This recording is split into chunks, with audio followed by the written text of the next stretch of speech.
Hey guys, it's Ted Bogert. We're back with the TED Show. You know how much I love musical guests. I love creatives. Not that I don't love you business people, but creatives speak to me. I love somebody who pours their whole heart and soul into their passion. And almost all creatives pour their heart and soul into their passion. And so I'm excited to welcome Stefan PVDS to the TED Show. What's up, Stefan? How you doing today? Hey, Ted. Thanks for having me. I'm excited to be here.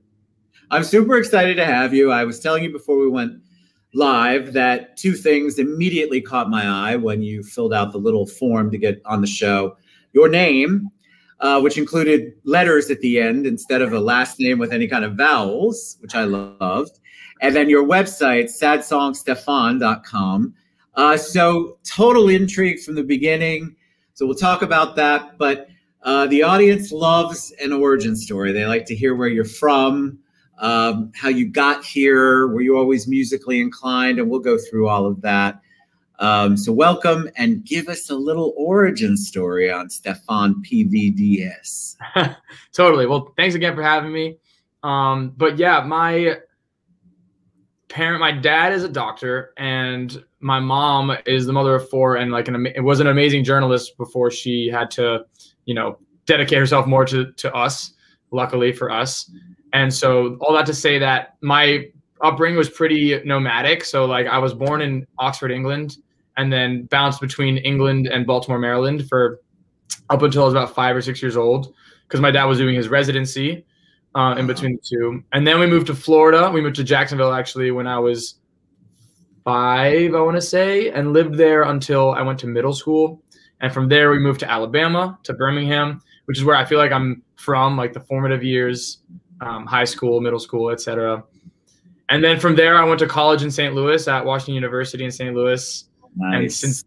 And since then, I've bounced around as well between, New York City. Now I'm in LA, where my career is based. So that has been my, geographical upbringing. But in terms of music, did you know you had talent? Like, were you the performer in front of the family? It sounds like a family of 6, right? So 4 kids, parents.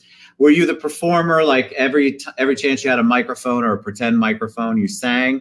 How did you know? How early did you know that you loved being a creative and music? Well, it's a good question. I was actually super shy growing up, but until I went to high school when I came out of my shell. But actually, my whole family is very musical. Both of my sisters are professional violists. I started playing classical guitar when I was 4 because we were watching Back to the Future and the Marty McFly scene where he plays Johnny B. Good. I was like, Mom, I want to do that. That looks awesome. And so then they kind of put me into classical instead of rock to start. And so I grew up playing that. I never really started writing songs until I was in college. When I went to college, music kind of took a hiatus. I was focusing more on academics. And then towards the end of my, my late junior year, I met a songwriter. I was, getting ready to start doing the job application thing, and nothing was super exciting to me. But at the same time, what was your degree in? Sorry? What was your degree in? It was in a program at WashU called Psychology, Neuroscience, and Philosophy. So basically, nothing to do with music. No, nothing to do with music. But it did. I was going to say that we kind of studied a lot of the same things from different viewpoints. So it kind of gave me like a lot of background in different perspectives and thinking about things in different ways. So that helps with songwriting. Absolutely. Did you perform in college toward the end? When did you begin? Because it's one thing to be a shower singer or a family singer. It's another thing to actually get on stage and perform. Well, when I was playing classical guitar as a young kid, I was performing a lot. And then I was also in the school jazz band on trumpet, and I was in a punk funk band with my friends where I played drums. So I loved performing and I loved playing. But then again, I had never really sung or, performed original songs that I had written until college. So I still love performing, but doing my own, work on stage live in front of an audience was really new to me and really exciting. So I've always loved performing. I love that aspect of music. But as I started to write my own songs, it kind of meshed into not just performing, but performing my own works as well. What's that like going? Are you a single songwriter, a collaborative songwriter? I feel like you know, 2020 made a lot of people pivot. And so there's a lot of collaboration going on. And then I just had somebody on the show who's a songwriter that literally only sings what she writes. It's a good question. I think like a lot of artists, it's kind of an evolution constantly. It's in flux. Like I started writing with that songwriter that I mentioned and pretty much mostly just wrote with her. And then eventually I started only writing alone, you know, like geography took us apart. And then I only wrote alone. I was just, at the time I had a corporate job. So I was kind of living a double life where off the clock, I would be home writing music alone at night till, you know, all hours of the morning. And so I got really used to writing alone for 1 to 2 years, and collaboration was honestly pretty scary. But then more recently, I've become so much more in love with collaborating than I used to be. And most honestly, I would say now I write more with other people than I do alone. But that's kind of where the Sad Song Stefan name came from, because like I'm not like necessarily like a brooding, moody guy. But when you write alone, it kind of has you explore and be very introspective about your own experience, which can lead to some more, you know, angsty or sad or introspective content. And then a lot of times writing collaboratively can lead to that, or it can lead to a lot more fun things just because, you know, the energy in the room is upbeat and people are happy and smiling, and it leads to like some more, you know, danceable, fun things as well. The Sad Song, so, and we'll get to your name in a minute because I've already had 2 people ask me about that. The Sad Song Stefan, so immediately when I saw that, I thought, fascinating. Does he only sing sad ballads? I guess there's sad rock songs too, or sad punk songs. That's a big choice, I think, to brand yourself that way. I love it, but was it difficult? And do you run into any like challenges? Because obviously not everything you sing, Stefan, is a sad song, I don't think. So talk about that a little bit, because that's a really cool way to identify yourself and separate yourself out. What was the thought process of going with that specifically? To be honest, it was super organic. I was just at one point trying to think of a better Instagram handle, and that was funny to me. And if you know me, you know that again, like I write a lot of sad songs, but my personality isn't necessarily like that. So it was kind of like a sarcastic, it has truth to it, but it's also kind of sarcastic in the sense that, like, again, I'm not just a sad guy moping around. So it not at all. It slowly became more and more of like a part of, you know, my brand, I guess. And it just kind of rolls off the tongue. I think it's funny. And then the more you get to know me, the more you can expect a wide variety of songs and you know, atmospheres in my music, whether it's sad or whether it's happy or whether it's funny or sarcastic. I just thought that Sad Song Stefan was a funny way to juxtapose my personality and my art. Yes, actually, it's smart. It's very smart, because it immediately made me go, okay, I got to check this out. And I don't do a lot of research because I like to be organic and ask the questions as they go. I can tell you though, when I saw the name of the website, I'm like, oh gosh, is he going to come on? He's going to be all dark. It's not, you're not going to be able to see anything. He's going to have a face. Like, I was imagining somebody who lives like Eeyore, and whose persona, right? Because it doesn't have to be the reality. Your persona, your stage person, as being sad. And I was very pleasantly surprised, obviously, that it's not all that, but it's very smart because it attracts people immediately. You want to check it out. You want to learn more, like your last name. So tell us about Stefan PVDS. Yeah. So that's actually an abbreviation of my last name, which is Pájaro van de Stad. It's my dad's last name, Pájaro, and my mom's last name, van de Stad, put together, which is like super unique. And, you know, I love it, but it can be difficult for people to remember how to spell it, or, you know, for my tax forms, or for, you know, my driver's license. It's been a really cool talking point and fun last name, but also has led to some complications in some aspects. I would imagine, because that's a big mouthful. So I can't even imagine school. It's school. I mean, that must have been hard when the teacher's calling you. I wouldn't even know how to say that. I guess if I read it, I'd sound it out, but that's a long name. in school, it was often like they would be reading out the names, and then once there was like a hesitation and like confusion, I was like, I'm here. Like, that's me. Tell us about 2020 for you and what's going on in 2021. For a lot of musicians, a lot of creatives, it was a pivot year. It was a shift year. You had to kind of figure out what it is you wanted to do in a different world where everything was this. Lots of Zoom, no performing live at the time. What did you do? Did you do anything different? Did you go more into your songwriting, or did you continue to do stuff and kind of adapt, or a nice combination of all of that? It was a combination for sure. I think once quarantine started, you know, amidst all the chaos and the honestly tragedy, just being at home all the time, honestly, is not that hard for me. I enjoy being in my studio, just working all the time. So it was kind of a good excuse, for lack of a better way of putting it, a good excuse for me to just always be at home creating. And I like to collaborate a lot, but because of the beginning, people started to not collaborate too much. So it also allowed me to put my personal art projects into overdrive. And so I pushed a lot of songs forward, and I actually had my first release on the 12th of February called Meet the Parents, which is not a sad song. So it's coming out with my first couple releases is going to be like a bit more upbeat. And then the third one that I'm planning on releasing that I'm going to play for you later today is one of those more ballads, introspective, ballady vibes. But yeah, so it allowed me to really hone my production, my songwriting, my personal art project, and kind of formulate how I wanted to get that off the ground. So 2021, lots of music coming out for sure. Do you get inspired by personal stuff that goes on, stuff you see on TV? Where do you get, we had a lot of questions about that before we went live. I think there's a lot of aspiring songwriters that pay attention to these shows. Do you just, it's a feeling and you just go with it? Is it all autobiographical is really what I think people want to know. And if not, where do you get your inspiration from?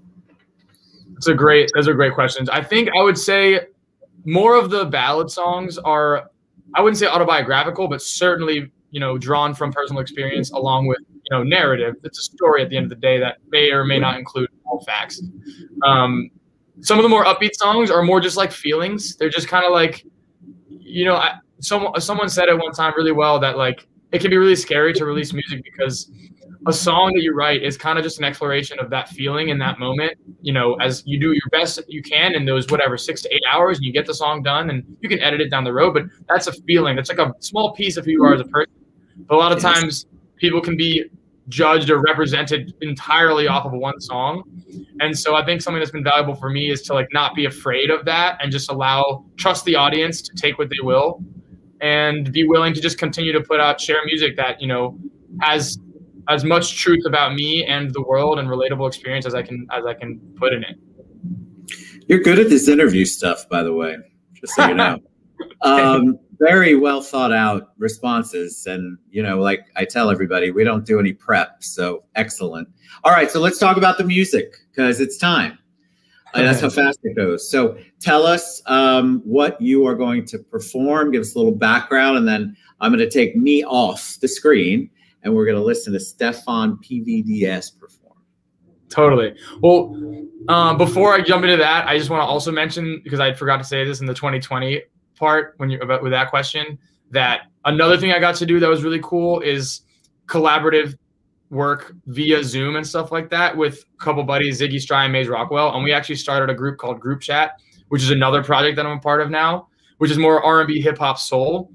And that was an amazing experience because that was actually the music I first released in 2020. And so having that and being able to balance that with my own project has allowed me to explore the different elements of music that I really, really love. And so I would encourage people to not just commit only and be, you know, tunnel visioned into one lane, and to allow yourself to explore different atmospheres, because there's nothing I've appreciated more than being able to explore that as well as my own artistry for so many reasons. So cool. Yeah. All right, here you go. Stefan, what are we doing? Tell me. All right. So right now I'm going to play a song called Every Ocean, which is I'm planning on releasing probably end of spring-ish.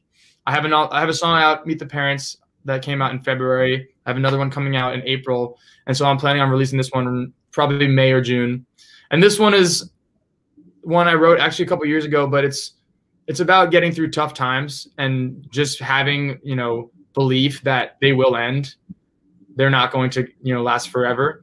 And so having that belief in the sense that as hard as it is right now, which is very relevant in 2020, 2021 with the pandemic, it will get better. And that can at least, you know, help you get through it in the moment when it seems darkest. So this song is called Every. Awesome.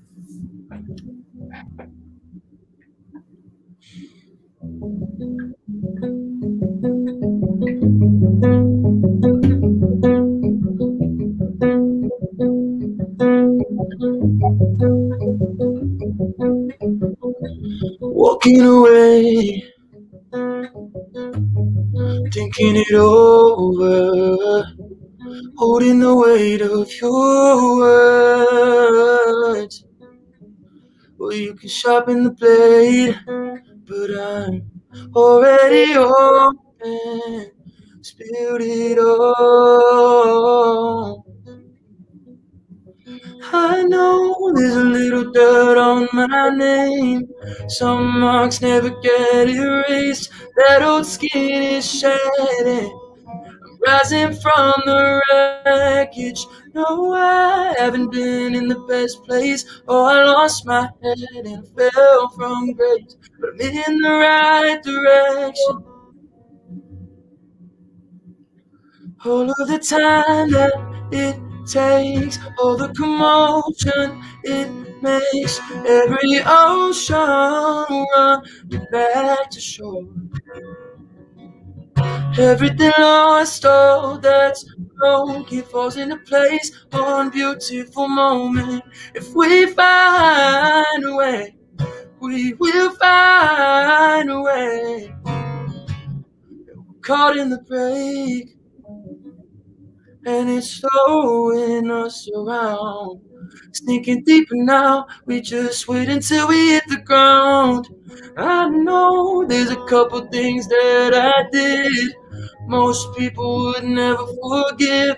That old skin is shedding, and I'm rising from the wreckage. No, I haven't been the best me. Oh, I wonder if anyone really can be. But I'm in the right direction, and I'm telling you. All of the time that it takes, all the commotion it makes, every ocean will run you back to shore.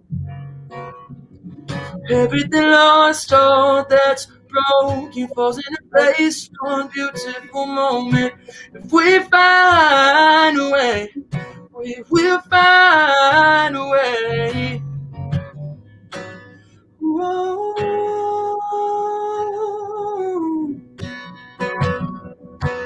Whoa.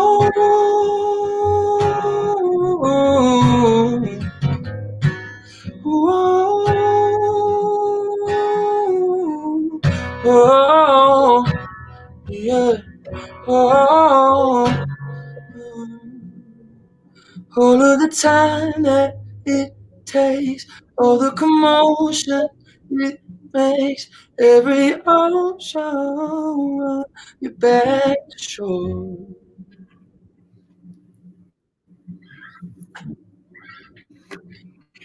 So good. All right. So initial impressions. I love the acoustic for your voice. It's very acoustic sounding, right?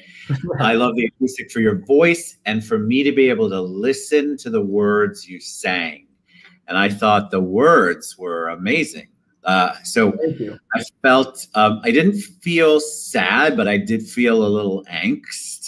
And I felt, it was just really good. Your voice is clean and pure. I'm not trying to sound like Paula Abdul, but I just loved the tone of your voice. It was great. And I loved the words. I really closed my eyes and listened.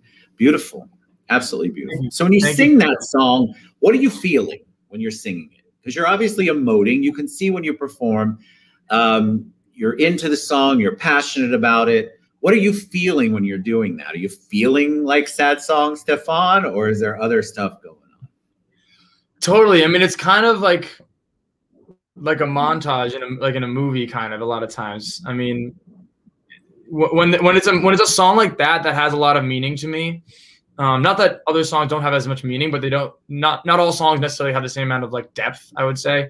And so when there is one that does, and I'm able to tap into how it feels, I feel a million things. I have flashbacks to moments in my life. I have flashbacks to the moments where I was writing the song, good times, bad times. But most of all with this one, though, I have like a sort of nostalgic hope when I'm singing it, because, you know, based on the content of the song, it's like, I hope we can get through this, and I believe that we will. And so, yeah. Absolutely beautiful. I loved it. I really did. Thank you. I did.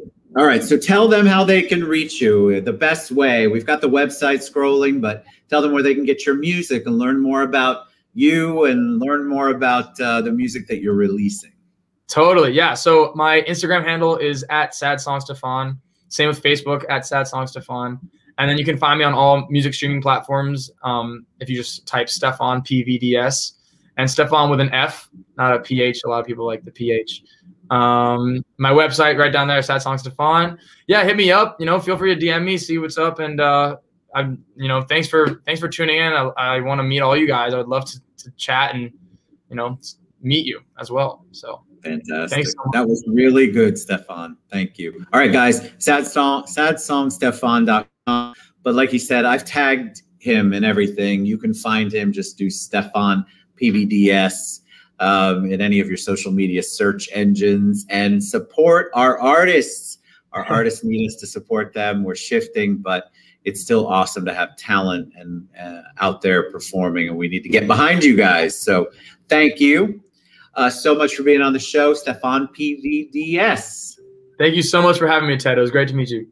It was awesome. All right, guys, we'll be back tomorrow. See you soon. Stefan PVDS. sadsongstefan.com. I want you to check it out. All right. Bye, guys.